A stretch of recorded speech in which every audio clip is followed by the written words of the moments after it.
Hello, and welcome to the Developer's Kitchen. For those of you just joining us, this is the series where we create games based upon the lessons we have already learned from video games and our own design processes. I'm Neafosha of Peach Cobbler Studios, and today we'll be finishing up our recipe on roguelikes. Before we dive back into our project, let's remember what we have covered up to this point. We started by talking about the main pillars of roguelikes: variability, difficulty, and rewarding player knowledge. We selected one as our focus and used that to guide our design. Next, we created gameplay and progression mechanics in order to create the game concept itself. If you don't remember all the details, I've made a playlist of the videos pertaining to our roguelike game recipe. Today's video will be focusing on two goals: finalizing the details of the game and carrying out the actual development of it.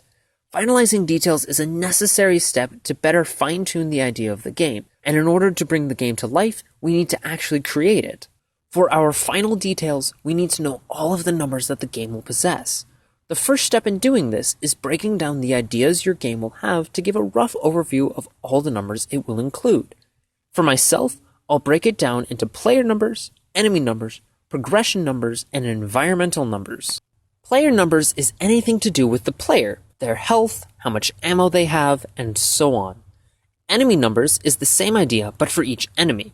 Remember, you have to track every enemy separately. Like a batch of chicken nuggets, they're all similar, but each have slight variations that can make them get cooked differently. Progression numbers is what the game's progression is. My progression is based around gaining knowledge about the game, so I'll be having it stored as a number for the sake of development. And finally is environmental numbers. These numbers are generally just an area for miscellaneous. It could be something as simple as the number of maps you want to make, or more complex like how many encounters you want in a given area.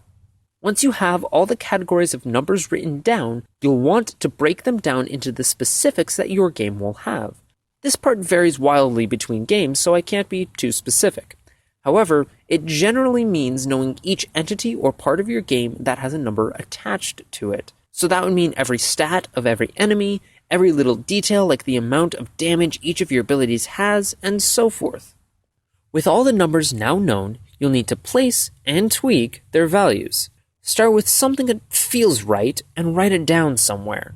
Once you have some initial values, run through mock versions of the game. I suggest getting plenty of paper and probably some dice to run through all of the little scenarios your game could have.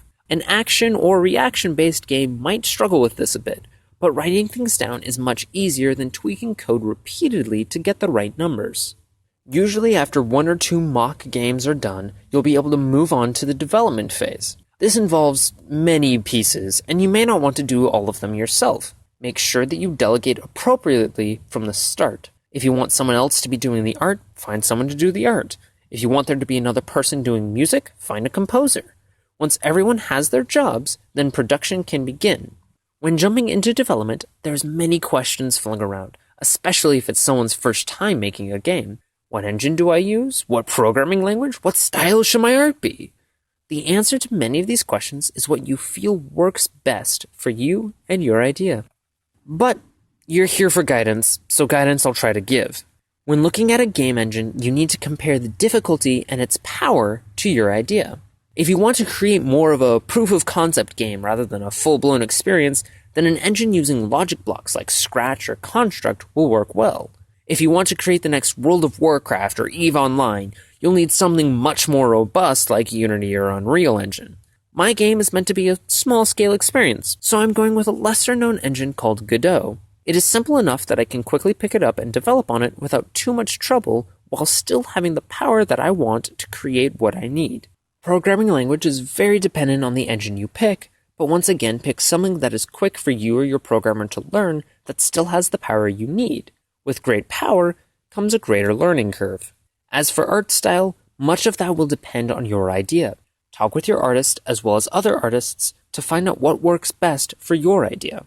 With all that out of the way, you can finally move to actual development. This means communicating goals to your team and making sure things are done on time and correctly. Ideally, you are working on part of the development. If you aren't, use this time to further improve the design of the game itself. And now we've done it!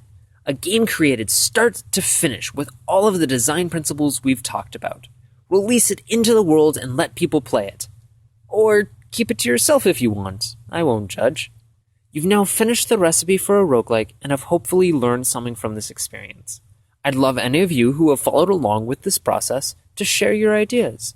I'd also love to possibly help bring them into development. You probably want to know where to find and play my game, and that's natural. I'll tell you. Next week, when it's released, we'll be doing a review of my own game, as well as pointing you towards others who have played it as well. Once we're done with this game, it'll be a short wait until we move on to our next recipe for us to make. Hope to see you on release day!